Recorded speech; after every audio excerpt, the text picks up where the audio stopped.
Hello guys, welcome to the new episode of my channel. আমি সঞ্জীব তোমাদের সাথে। তো সিনেমা নিয়ে তো প্রতিটা ভিডিওতেই আলোচনা করি। আজকে একটু ভাবলাম একটু হিস্ট্রি নিয়ে আলোচনা করি।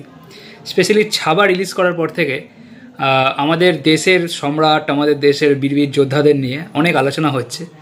তো আমি এর আগেও একটা ভিডিও বানিয়েছিলাম যেখানে আমি বাংলার বীর যোদ্ধা, বাংলার বীর পুত্র প্রতাপাদিত্য, কেদার রায় এদের সম্বন্ধে আলোচনা করেছিলাম। হ্যাঁ, এবার আপনি যদি আমাকে বলেন যে পুরো হিস্ট্রিক্যাল যা ডিটেলস, যা ফ্যাক্ট সব কি আমার ভিডিওতে পাবেন, না, একদমই নয়। আমি রিসার্চার নয় কোনো, বাট আমার ইতিহাস ভাল লাগে, সেই জন্য যতটা পারি গুগলস বা ওখানে যেসব গুগলে দেখবে সার্চ করার পর অনেক জায়গায় অপশান থাকে, যেখান থেকে গিয়ে মানে যার যেটা লেখা সেসব লেখাগুলো দেখা যায়, কোন রিসার্চার কী বলেছে কোনটা সম্বন্ধে সেগুলো দেখা যায়। তো ওগুলো নিয়ে যেটুখানি একটা আন্দাজ আমি করি, মানে যেটুখানি আমি বুঝতে পারি সেটার ওপরেই করছি। কোনো এর মধ্যে কোনো এমন নেই যে যে হিউজ কোনো ডিটেলিং কিন্তু পাবেন না, এটা আমি অবশ্যই বলে দিতে পারি আপনাদের। বাট যেটা রিয়েল ফ্যাক্ট, যেসব জিনিস রিয়েল ছিল সেগুলোই আপনাদের সঙ্গে তুলে ধরার চেষ্টা করি।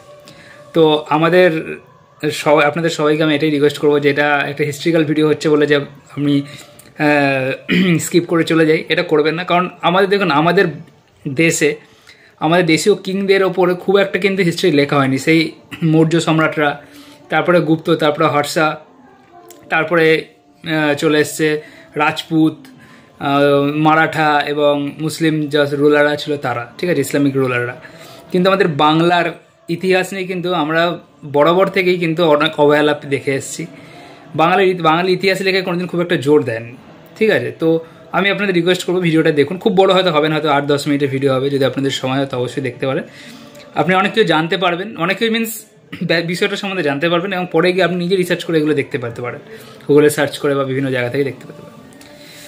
তো আমরা যখন কিংডমের কথা বলি, আমাদের মাথায় আসে Roman kingdom, Persian kingdom, Greek kingdom, Alexander. তেমনি বাংলায় যখন কথা হয় তখন আমাদের ফার্স্টেই আছে মহান সম্রাট অশোক, তারপরে আসে সমুদ্রগুপ্ত, বিক্রমাদিত্য, হর্ষবর্ধন, দ্বিতীয় পুলকেশী, রাজেন্দ্র চোল, তারপরে আবার সম্রাট আকবর, আওরঙ্গজেব, এদের কথা। কিন্তু আপনি কি জানেন যে আমাদের বাংলা থেকেও এমন একজন সম্রাট, এমন একজন রাজা এসেছিল যাকে আমরা এম্পেরর বলতে পারি বা সম্রাট বলতে পারি। ইয়েস, আজকে আমাদের যে বাংলা, ওয়েস্ট বেঙ্গল, বিহার, ঝাড়খণ্ড বা বাংলাদেশ, বা মোগল আমলে যেটাকে আমরা বেঙ্গল সুবা বলতাম, বা ব্রিটিশ আমলে যেটাকে আমরা বলতাম বেঙ্গল প্রেসিডেন্সি, সেই বেঙ্গল প্রেসিডেন্সির প্রথম নকশা কিন্তু এই মানুষটার হাত ধরেই হয়। তার সাম্রাজ্যটাকেই প্রথম বাংলার রূপরেখা হিসাবে চিহ্নিত করা হয়। তিনি আর কেউ নন, তিনি হলেন মহান সম্রাট শশাঙ্ক। ইয়েস, তিনি হলেন মহান সম্রাট শশাঙ্ক। এই নামটা হয়তো আমরা অনেকে শুনেছি, বাট জেনজেরের বাচ্চারা কিন্তু হয়তো তার নাম শোনেনি। কারণ আমাদের বইতে যতটা মানে আমাদের বাংলার বাইরের রাজা মহারাজাদের নিয়ে কথা বলা হয়, বাংলার রাজাদের নিয়ে কিন্তু ততটা কথা বলা হয় না। বাট প্রি মেডিয়েভাল এজে, মানে ওই খ্রিস্টীয় 7th সেঞ্চুরিতে ভারতীয় উপমহাদেশের যদি সবথেকে প্রভাবশালী 3জন ব্যক্তির নাম হয়, তার মধ্যে একজন হচ্ছে শশাঙ্ক, বাকি 2জন হচ্ছে নর্থ ইন্ডিয়ার হর্ষা এবং সাউথ ইন্ডিয়ার দ্বিতীয় পুলকেশী। ইয়েস, এমন একজন সম্রাট যাকে সেই সময়কার সবথেকে বড়, ভারতের সবথেকে বড় সম্রাট, এবং যাকে মহাভারতের শেষ সম্রাট বলা হয়, হর্ষবর্ধন যাকে পর্যন্ত পরাজিত করতে পারেননি, তার নাম হচ্ছে শশাঙ্ক। ইয়েস, শশাঙ্কের জন্ম হচ্ছে, তার জন্ম তারিখ নিয়ে খুব একটা কিছু লেখা নেই, তবে মনে হয় 570 সিতে তিনি জন্মেছিলেন, এবং তার রেজিন কবে থেকে শুরু হয়েছিল সেটা নিয়েও একটা ধোঁয়াশা আছে। অনেকে বলে 601 খ্রিস্টাব্দ থেকে 637 খ্রিস্টাব্দ পর্যন্ত তিনি কিংডমস ছিল, আবার অনেকের মধ্যে 590 থেকে 625 খ্রিস্টাব্দ পর্যন্ত তার রাজত্ব ছিল। এবং তার পরিবার নিয়েও খুব একটা কিন্তু জানা যায়নি কোনো শিলালিপি থেকে। অনেকে মনে করেন যে তিনি গুপ্ত বংশের ছিলেন, তবে এই সোর্সটা খুব একটা রিলায়েবল নয়। তবে বেশিরভাগ যেটা রিলায়েবল সোর্স সেটা বলা হচ্ছে তিনি শেষ গুপ্ত সম্রাট মহাসেন গুপ্তের আমলে একজন মহাসামন্ত ছিলেন। মূলত যে রোতসগড় যে দুর্গ আছে, সেই রোতসগড় দুর্গ থেকে একটা কয়েন পাওয়া গেছে যেখানে মহাসামন্ত শশাঙ্ক এই কথাটা লেখা আছে। তো বেশিরভাগই রিলায়েবল সোর্স এটা মনে করেন যে শশাঙ্ক প্রবাবলি মহাসেন গুপ্তের আন্ডারে, গুপ্ত রুলার মহাসেন গুপ্তের আন্ডারে একজন মহাসামন্ত ছিলেন। এবং গুপ্ত সম্রাট, আপনার লাস্ট যে গুপ্ত সম্রাট ছিল মহাসেন গুপ্ত, তিনি যখন কামরূপ আক্রমণ করেছিলেন, সেই কামরূপ আক্রমণে কিন্তু এই শশাঙ্ক মহাসেন গুপ্তকে খুব বড়োভাবে হেল্প করেছিলেন। এবং তারপরে মহাসেন গুপ্তের মৃত্যুর পরে তিনি এই পুরো যে বেঙ্গল বা গৌড় সেই সময় নাম ছিল, তিনি এখানে রাজত্ব শুরু করেন এবং তিনি তার রাজধানীর নাম দেন কর্ণ সুবর্ণ, যেটা বর্তমানে অবস্থিত হচ্ছে মুর্শিদাবাদে। ইয়েস, তার আমলে প্রথম এই যে বঙ্গাব্দ, ঠিক আছে, আমরা যে দেখি 1425 এই যে বঙ্গাব্দ, এখন যে 1400, এটা মনে হয় 1428 29 চলছে বা 30 হবে মনে হয়, এটা এই বঙ্গাব্দ কিন্তু প্রথম এই ওনার আমল থেকে শুরু হয়, শশাঙ্কের আমল থেকে। যে গৌড়ীয় শিল্প, যেটা পরবর্তীকালে পাল এবং সেন আমলে খুব পপুলার হয়, গৌড়ীয় শিল্প কার্যকলাপ, সেই গৌড়ীয় শিল্প কার্যকলাপ কিন্তু প্রথম শশাঙ্কের আমলেই শুরু হয়। তিনি ব্রাহ্মণ বা হিন্দু ধর্মের কিন্তু একজন বিশাল বড় পৃষ্ঠপোষক ছিলেন। তিনি তার আমলে বহু বাইরে থেকে বহু ব্রাহ্মণদের এখানে আনা হয়েছে, এখানে বড় বড় হিন্দু ধর্মসভা হয়েছে। এবং তার আমলে কিন্তু এটাও বলা হয় যে তিনি নাকি বৌদ্ধ বিরোধী ছিলেন, তিনি বোধগয়ার যে বোধি বৃক্ষ সেটাকে তিনি কেটে দিয়েছিলেন। এবং আরও বলা হয় যে তিনি বহু বৌদ্ধ মঠ জ্বালিয়ে দিয়েছিলেন। কিন্তু এই সমস্ত তথ্যকেই বিখ্যাত ঐতিহাসিক রমেশচন্দ্র মজুমদার কিন্তু সম্পূর্ণ খারিজ করে দেন। কিন্তু তিনি বলেন যে এই যে সমস্ত তার মানে শশাঙ্ক যে বৌদ্ধ বিদ্বেষী ছিলেন, এই যে সমস্ত সব ম্যানুস্ক্রিপ্টগুলো আছে, এগুলো সবই লেখা হয়েছিল 12th সেঞ্চুরিতে, মানে শশাঙ্কের রেজিনের প্রায় 500 বছর পরে। তো এই সোর্সগুলো কিন্তু খুব একটা রিলায়েবল নয়, ঠিক আছে। ইভেন হিউয়েন সাং, যিনি ওই মানে শশাঙ্কের কন্টেম্পোরারি টাইমে বাংলায় এসেছিলেন এবং তিনি বাংলায় দীর্ঘদিন ছিলেন, তিনি এটা লিখে গেছেন যে শশাঙ্কের রাজধানী কর্ণ সুবর্ণের 50 কিলোমিটারের মধ্যে বেশ প্রসিদ্ধ কতগুলো বৌদ্ধ মঠ কিন্তু ছিল, যেগুলো সরকারি অনুদানও পেত, ঠিক আছে। তো যদি সেরকম হয় তাহলে তাকে বৌদ্ধ বিদ্বেষী বলাটা কিন্তু কোনো মতেই খুব একটা রিলায়েবল সোর্স বলে আমি মনে করি না, ঠিক আছে। এটা আপনারা আরও একটুখানি সার্চ করে দেখতে পারেন নিজেদের ইয়ের জন্য। যদি তার মিলিটারি এক্সটেন্টের কথা বলি, এখানেও তার চরিত্রে একটা কালিমা ইয়ে দেওয়া আছে।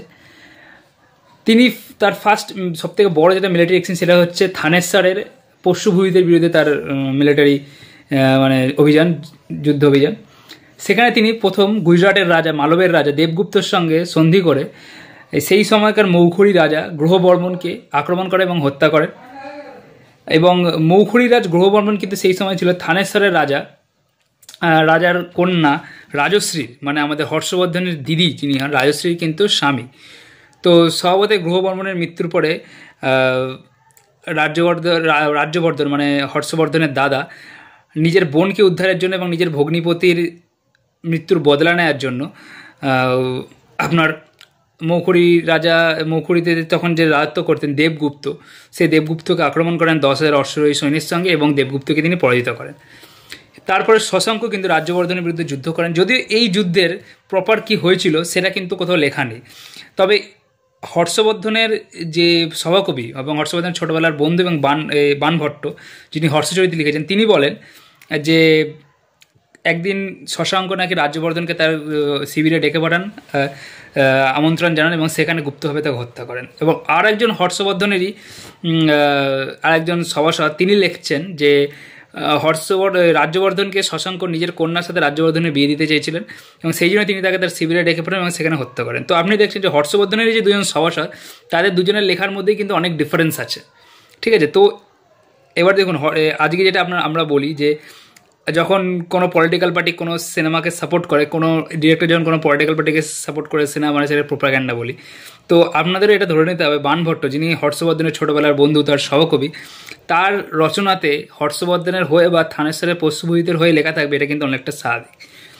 ইভেন রাজশ্রীকে যে বন্দি করেছিল এই শশাঙ্ক, এটারও কিন্তু কোনো মানে ঠোস সাবুত কিন্তু পাওয়া যায়নি।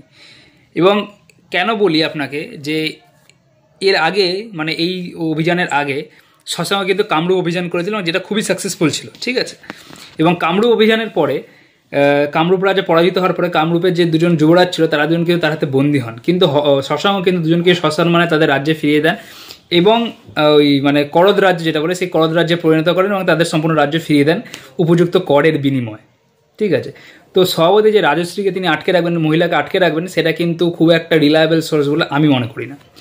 যদি এর পরে হর্ষবর্ধন পূর্বে অভিযান করেন গৌড়ের উদ্দেশ্যে, কিন্তু এই অভিযানেরও সঠিক কী ফল হয়েছিল সেটা জানা যায় না। তবে অনেক ঐতিহাসিক বলেন যে এই অভিযানে কিন্তু হর্ষবর্ধন একটা হিউজ ড্যামেজ পেয়েছিল।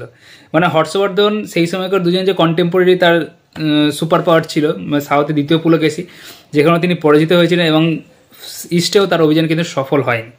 ঠিক আছে, এটা ছিল শশাঙ্ক। তার রাজ্যের সীমানা ছিল হচ্ছে বর্তমানে বাংলাদেশের চট্টগ্রাম থেকে পূর্ব দিকে হচ্ছে বিহারের রোটেশগড়, এবং উত্তরে কামরূপ মানে আজকের আসাম থেকে দক্ষিণের ভুবনেশ্বর পর্যন্ত এই বৃহৎ অংশের এম্পায়ার ছিলেন তিনি। তো প্রথম বাঙালি সম্রাট, যার তৈরি সাম্রাজ্যের উপর ভিত্তি করে পরবর্তীকালে পাল রাজারা সমগ্র উত্তর ভারতের সাম্রাজ্য তৈরি করেন। সেটা নিয়ে অবশ্যই আমি পারলে ভিডিও বানাবো পরবর্তীকালে।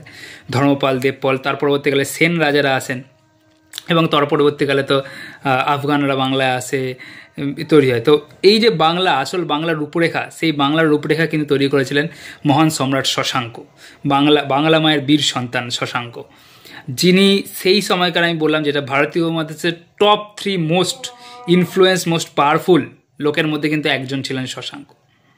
তো এই ভিডিওটা আমি বলবো না যে প্রচুর হিস্ট্রিক্যাল আমি ডেপথে গিয়ে আলোচনা করেছি, বাট আমি আপনাদের একটা ওপর একটা আলোকপাত করেছি বিষয়টার উপর, যে মহান সম্রাট, আমাদের বাঙালি সম্রাট, বাংলার প্রথম সম্রাট শশাঙ্কের ব্যাপারে।